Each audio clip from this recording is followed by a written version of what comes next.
mobile ha identificato il presunto responsabile di una serie di spaccate ai danni di bar e negozi del centro di Padova. Era stato preso di mira anche lo storico caffè Pedrocchi.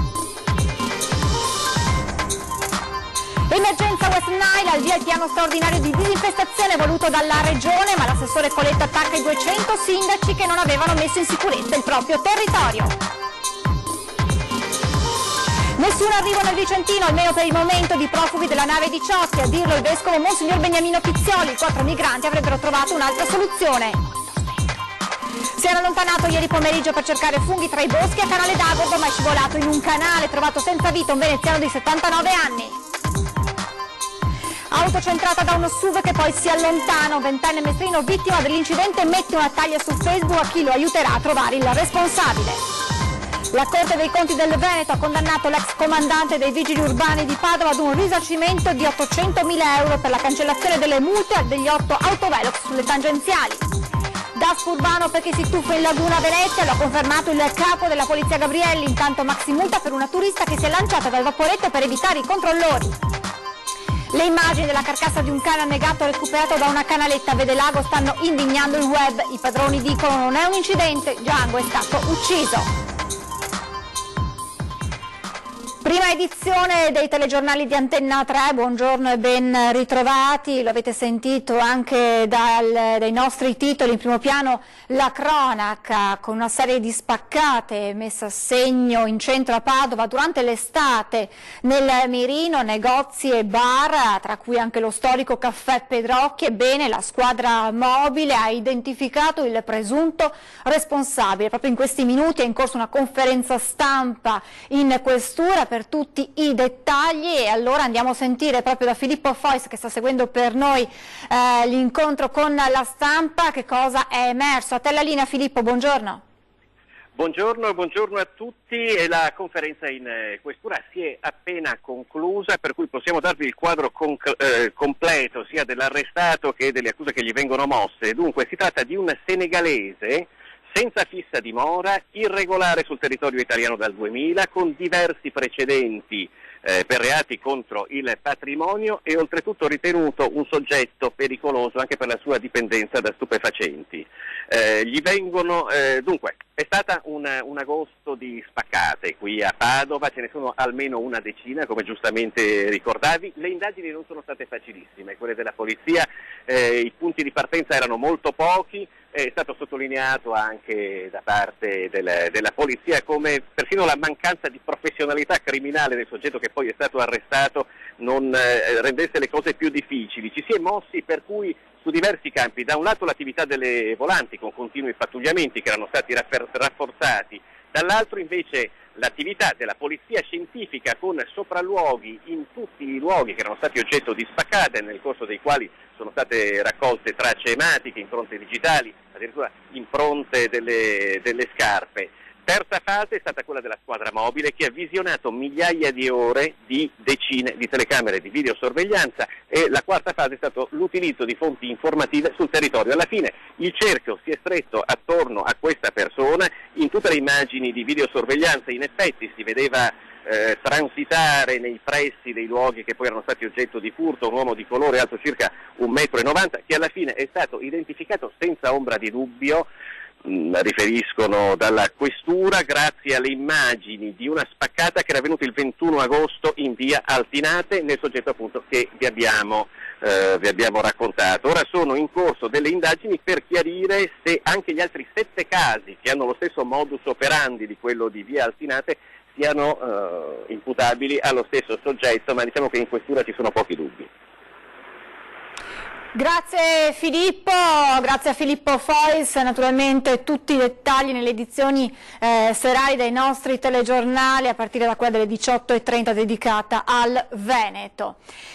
Parliamo ora dell'emergenza West Nile, 10 le vittime accertate in Veneto, quasi 160 casi nel complesso. Ieri è partito il piano straordinario di disinfestazione voluta dalla Regione. Intanto però l'assessore regionale alla sanità Luca Coletto attacca i 200 sindaci che non avevano messo in sicurezza i propri territori.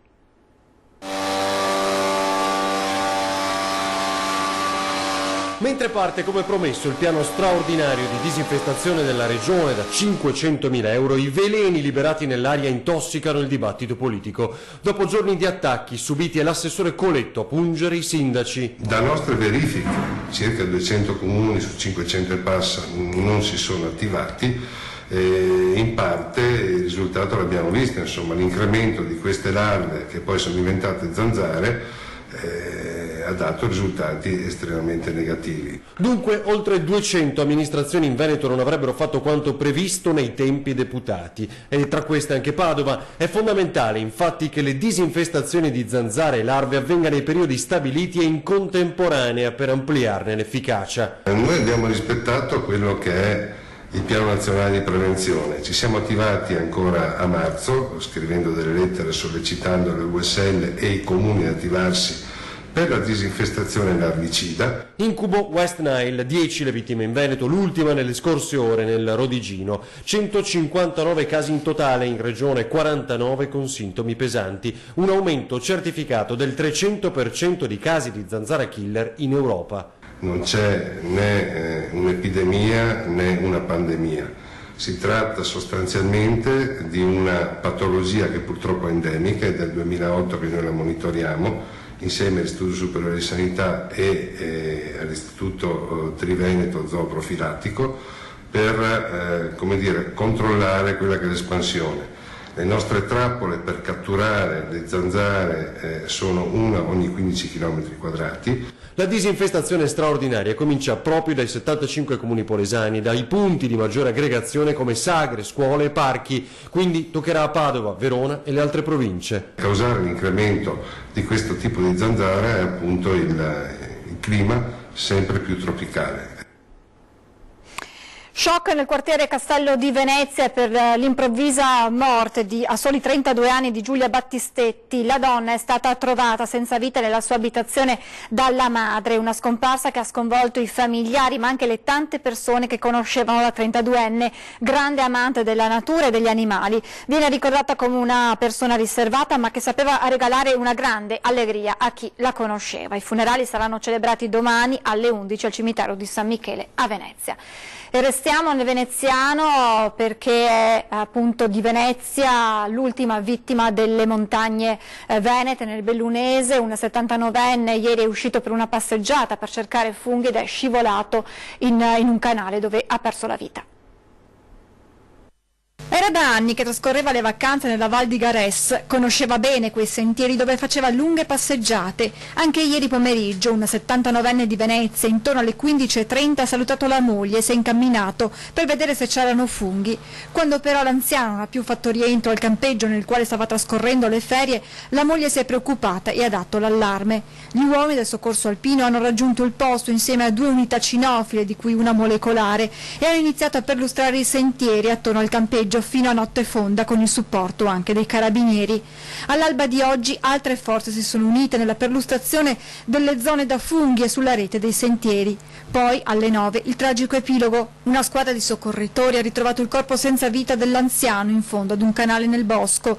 Da una prima ricostruzione, presa la direzione verso Casera Vecia, l'anziano sarebbe uscito dal sentiero, finendo sopra salti di roccia da dove sarebbe ruzzolato per quasi 200 metri. Emergenza migranti con il caso della nave Diciotti. Il vescovo di Vicenza aveva spalancato le porte a 4 profughi ieri, ha annunciato ufficialmente se arriveranno o meno. Sentite le sue parole. Arriveranno o non arriveranno? Lo diciamo ufficialmente davanti ai nostri telespettatori. La risposta è che non arriveranno perché hanno trovato altre soluzioni. Tenete conto che, come ha detto, sono 100 che stavano nella Diciotti, la Chiesa Cattolica si è impegnata ad accoglierli, 40 diocesi hanno dato la disponibilità, tra le prime quella di Vicenza, ha ritenuto di collocarli in altre diocesi e io resto comunque disponibile per un'eventuale altra possibilità se si verificano delle emergenze. Condanna da 800.000 euro per l'ex comandante della polizia locale di Padova. Paolo Occi, sentiamo perché. La Corte dei Conti del Veneto ha condannato l'ex comandante dei Vigili Urbani di Padova, Antonio Paolocci, ad un risarcimento di 800.000 euro per la cancellazione delle multe degli 8 autovelox sulle tangenziali nel 2014. La Procura della Corte dei Conti aveva aperto un'inchiesta per danno erariale. La vicecomandante Maria Luisa Ferretti è stata condannata ad un risarcimento di 10.000 euro. L'inchiesta, per la quale la Procura aveva calcolato un danno di 3.800.000 euro, si concentrava sull'atto di revoca con cui a fine 2014 era stato prorogato il periodo di sperimentazione ed erano state annullate le sanzioni degli 8 autovelox per le infrazioni registrate tra il 3 novembre e l'8 dicembre. Una decisione che era stata motivata da esigenze organizzative degli uffici. Secondo la Corte, invece, la revoca era infondata e sostenuta da motivazioni generiche. Molto probabilmente i condannati faranno ricorso. Gli agenti del commissariato di Mestre stanno visionando le immagini delle telecamere per identificare la persona che era al volante di un SUV che lungo la Romea qualche giorno fa ha perso il controllo del mezzo ed è finito contro l'auto di un 20enne mestrino. L'impatto ha mandato in frantumi il vetro del finestrino della vettura di quest'ultimo. L'automobilista a bordo del SUV si è poi allontanato. Il 20enne ha però deciso di denunciare l'accaduto non solo alle forze dell'ordine ma anche sui social, invitando il responsabile a farsi vivo con le forze dell'ordine e mettendo una taglia di 150 euro a chiunque incroci, come vedete, un SUV con delle ammaccature, in modo che possa segnalare il tutto alle forze dell'ordine per risalire al responsabile. Restiamo in provincia di Venezia, andiamo in centro storico perché ieri il capo della polizia Gabrielli ha confermato il DASPO urbano per chi si tuffa in laguna dai ponti e non solo. Allora sentiamo tutti gli aggiornamenti in collegamento con Ilaria Marchiori. Buongiorno Ilaria. Buongiorno da Venezia. Per chi delinque e si butta dai ponti arriverà presto il DASPO urbano previsto dal nuovo regolamento di polizia urbana ma anche dal decreto governativo che dovrebbe essere approvato a breve. A confermarlo proprio ieri a margine della mostra sulla polizia scientifica a Palazzo Ducale è stato il capo della polizia Franco Gabrielli, che però ha messo anche le mani avanti. Il provvedimento non capovolgerà la situazione, ha detto. C'è sempre il tentativo di leggere in maniera taumaturgica un provvedimento, ha spiegato. Il DASPO urbano non è la panacea di tutti i mali. Il DASPO, continua Gabrielli, non aveva sanzione penale, ha ricordato. È stata anche la scelta del legislatore. Essendo un provvedimento amministrativo, i puristi avevano un po' storto il naso che potesse avere un così pesante riverbero sotto il profilo della sanzione penale. Tra l'altro ricordiamo che proprio per settembre dovrebbe già arrivare il decreto legge. Quello che annuncia il sindaco Brugnaro, concluso poi Gabrielli, è molto realistico come tempistiche perché credo che al decreto legge si arriverà già a settembre, sottolinea, quindi immediatamente operativo. Tutte frasi e affermazioni che arrivano tra l'altro alla luce dell'ennesimo episodio, dell'ennesimo tuffo in Canal Grande. È successo proprio in questi giorni. Una turista statunitense di 18 anni che si trovava su un vaporetto, non aveva fatto il biglietto e ha sperato di evitare la multa tuffandosi in acqua, invece poi è stata costretta a pagarne una molto più salata di 527,50 euro. Da Venezia è tutto, restituisco la linea allo studio.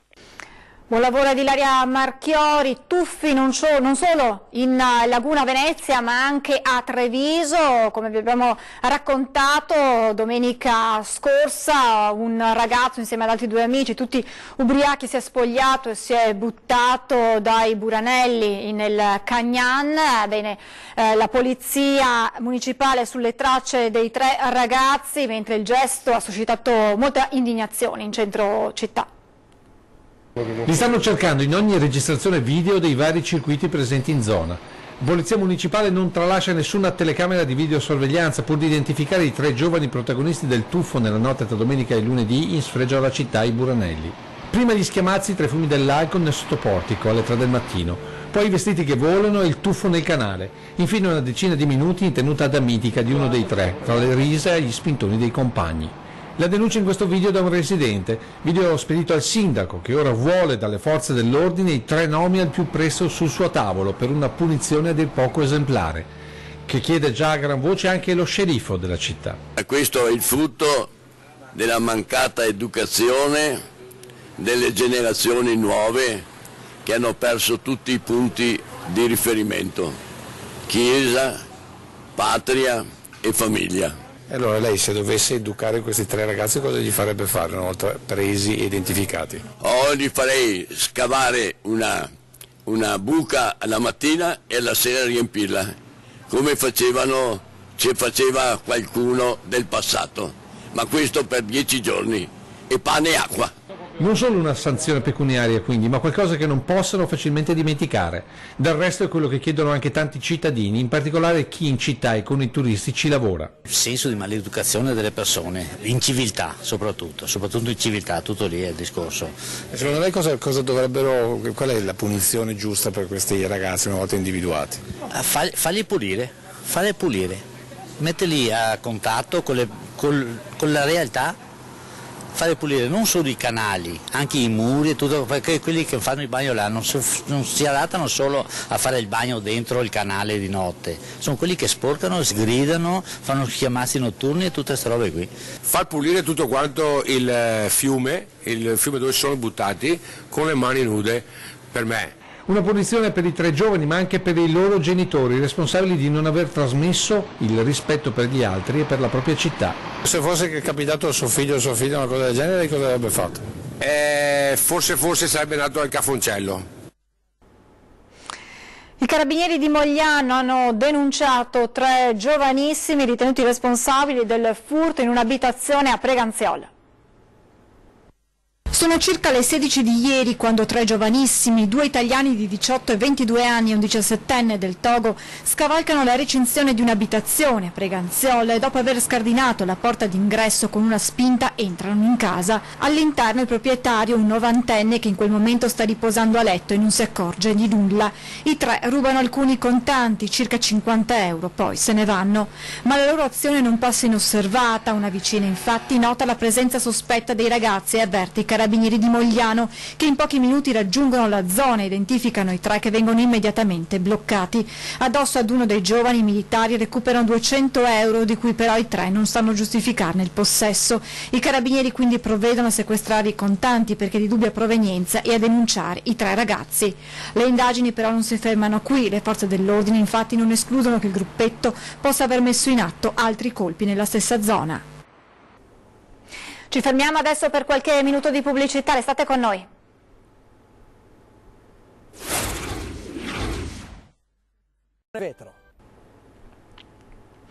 Di nuovo in diretta, dopo la tragedia del Ponte Morandi a Genova, il Ministero ha incaricato le province di fare un report delle loro infrastrutture viarie. La provincia di Vicenza ci aveva già pensato, ebbene su 430 ponti quelli che necessitano di interventi sono 106. Abbiamo creato una lista di 106 ponti che per una serie di parametri, fra cui soprattutto la luce e anche l'intensità di traffico che ci passa sopra quotidianamente e anche la qualità di traffico che li percorre, questa lista è stata inviata assieme anche già delle schede. 106 tra ponti e viadotti in tutta la provincia di Vicenza con priorità di intervento alta, 106 su 430, perché sui restanti l'ispezione visiva da parte degli ingegneri non è ancora stata fatta. 1,5 milioni è costato alla provincia questo primo passaggio, cui dovrebbe seguire anche una prova di carico, ma i soldi potrebbero non esserci. È un appello, quello che l'ente più povero del governo fa a Roma, dopo essere stato completamente svuotato di ogni competenza. Ora, dopo la tragedia di Genova, torna ad essere in prima linea. Dovrebbero essere circa 23 milioni di euro che potremmo recuperare senza chiedere ulteriori risorse, ma facendoci restituire le imposte che i vicentini pagano, che attualmente dobbiamo per questa cifra girare a Roma per le norme sulla finanza pubblica. Hanno tutti una priorità alta, non c'è un'urgenza di uno rispetto ad altri, perché nei 3-4 che avevano dimostrato da queste indagini di essere bisognosi di intervento era già stata prima purtroppo della grande tragedia del Ponte Morandi era stata già avviata l'intervento da parte di viabilità da parte della provincia. Quasi 43 milioni sono già stati messi a bilancio dalla provincia, ma solo per sanare la situazione di tutti e 106 ponti ne servirebbero altri 23. A Vicenza, su Ponte Alto, sono stati investiti 450.000 euro, più 2 milioni per il ponte di Roana, tra pavimentazione, consolidamento e illuminazione. Poi ci sono il ponticello di Longare, il ponte di Chiuppano, il ponte Giarona di Asiago e quello lungo la provinciale 76 ad Enego. Armature corrose e infiltrazioni di acqua li rendono a rischio. I soldi dei cittadini veneti che hanno versato alla provincia con l'RC auto e la tassa per l'ambiente però rimangono a Roma. Le immagini della carcassa di un cane annegato e recuperato da una canaletta a Vedelago stanno indignando il web. Nel prossimo servizio la storia di questo cucciolo di Labrador e dei padroni che non si danno pace per come è morto. Lo cercavano da venerdì scorso in tutta Montebelluna, poi la chiamata dal comune di Vedelago che ha rintracciato la famiglia dal microchip. La carcassa di Django, splendido cucciolo di Labrador, era stata recuperata da una canaletta dove era annegato. Forse una storia come tante, ma non per la famiglia Bonora, che è convinta che il cane sia morto per mano umana. Il cucciolo dal pelo bianco e gli occhi vispi era la felicità della casa di Via Storta, poi la scomparsa e i proprietari che hanno vagato per giorni chiedendo a tutti se per caso l'avevano visto passare. Appelli anche sui social, dove poi è arrivata anche questa immagine scattata nel momento del recupero e che sta indignando il web. Secondo la proprietaria nemmeno un gesto di pietà per il cane lasciato legato sul cemento della canaletta. Immediata la reazione del sindaco di Vedelago con le scuse di Cristina Andretta per l'immagine decisamente cruda, ma anche la conferma che il recupero si è svolto in pochi minuti e la carcassa è stata subito liberata dalle corde. Resta la convinzione della famiglia Bonora che Django non sia scivolato nel canale a caso, ma che ha investito o gettato intenzionalmente abbia inutilmente cercato qualche appiglio tra le pareti di cemento fino a morire annegato per sfinimento. Sta facendo discutere l'iniziativa di un parroco del Veneziano di istituire la tassa sulla sposa contro chi si presenta in chiesa in abiti succinti e sguaiati. E allora andiamo a conoscere chi è questo parroco. Eccolo, Don Cristiano Bobbo è il prete della comunità di Oriago e Cassabbioni. Ha deciso di istituire una tassa, la tassa sulla sposa, ma solo per le spose scollacciate che si presentano con abiti scollati e volgari, certamente inadatti alla circostanza. Parole scritte da lui stesso e pubblicate nero su bianco sul settimanale della parrocchia. Ma era soltanto una riflessione che è nata in maniera estemporanea, considerando lo stile semplicemente che tante volte noi come sacerdoti, come comunità cristiane, recepiamo nella modalità con cui gli sposi celebrano il loro matrimonio. La crociata di Don Cristiano contro le spose in abiti succinti nasce come una provocazione scherzosa, dice, ma dietro alla quale si invitano tuttavia le spose ad uno stile di dignità e riserbo. A volte si vorrebbe che tutto quello che ha a che fare con il matrimonio parlasse di questo evento così bello, delicato, un po' poetico se vogliamo, come l'amore richiede sempre questa poesia, e tante volte l'abito stride con queste intenzioni. Ecco, era soltanto una riflessione a questo livello. Un avvertimento di più, un monito alle spose che alla semplicità e buon gusto antepongono uno stile esagerato che spesso sfocia nella sguaiataggine. Il buon senso, la capacità di cogliere anche la bellezza, la delicatezza di quel momento spetta alla sposa. Chi più dell'animo femminile può intuire la profondità e la bellezza di questo linguaggio che si esprime anche attraverso l'abito. Ecco dunque che la tassa sulla sposa suona più come offerta proporzionata alla decenza. La tassa sulla sposa non esiste. La Chiesa si mostra sempre benevola, accogliente con tutti i suoi figli, quindi non pone tasse per nessun servizio, anzi è lei stessa a servizio dei suoi figli. Anche perché viene da pensare che se esiste o se dovesse esistere questa tassa sulla sposa, una è autorizzata a venire in abiti succinti pagando un po' di più, è così? Speriamo di non arrivare mai a questo punto. Nel luogo di culto non ci si presenta svestiti, questo è il pensiero della gente del paese che si schiera a fianco di Don Cristiano e della sua richiesta alle spose. Don Cristiano ha detto che la sposa nel luogo di culto deve essere coperta. Sì, coperta. Cosa ne pensa? Che ha ragione Don Cristiano, deve essere più coperta le spose. L'ho vista Proprio recentemente una ragazza era proprio troppo scollata, per me è troppo, poi sai. Ma perché non va bene essere troppo scollati? Perché in chiesa è un luogo di preghiera, non vedo motivo di andare scollate fino alla schiena e anche davanti, insomma. Credo che abbia ragione, perché appunto bisogna rispettare l'ambiente in cui si va, perciò coprirsi un po' credo sia rispettoso per l'ambiente e per quello che si crede. Secondo me anche una sposa bisogna essere non troppo scollata, diciamo, in chiesa. Poi dopo quando va a casa. La gente del paese è entusiasta di Don Cristiano, definito come un parroco solare, scrupoloso e attento alle necessità e richieste della comunità. Ha portato qualcosa che prima non c'era, insomma tutti sono avvicinati alla Chiesa, quello che non c'era prima. La sua forza credo che di Don Cristiano sia quella che lui dal primo momento che è venuto qua va a conoscere i familiari, va a benedire le case, le fa tutte perché le passa tutte e li va a conoscere, li va a parlare, li va a consigliare, lui è a disposizione sempre di tutti. Don Cristiano com'è? È uno dei migliori, o il migliore in senso assoluto addirittura. Lei è un po' di parte però, no? Ma no, guardi, prima eravamo abituati con dei preti che facevano i preti per modo di dire, questo è una persona attiva. Siamo in chiusura, subito dopo di noi nuova puntata di Ore 13, si parlerà di scuola alla vigilia del suono della prima campanella, dal caro libri al problema della carenza dei docenti. Questa sera invece Jacopo Berti, consigliere regionale del Movimento 5 Stelle, Domenico Pressi della Lega saranno gli ospiti della puntata di 20 e 10 di approfondimento del nostro telegiornale sui temi d'attualità e di politica. Con questa notizia termina la nostra edizione del telegiornale, lascio la linea alle previsioni del tempo, grazie per l'attenzione, buona giornata a tutti.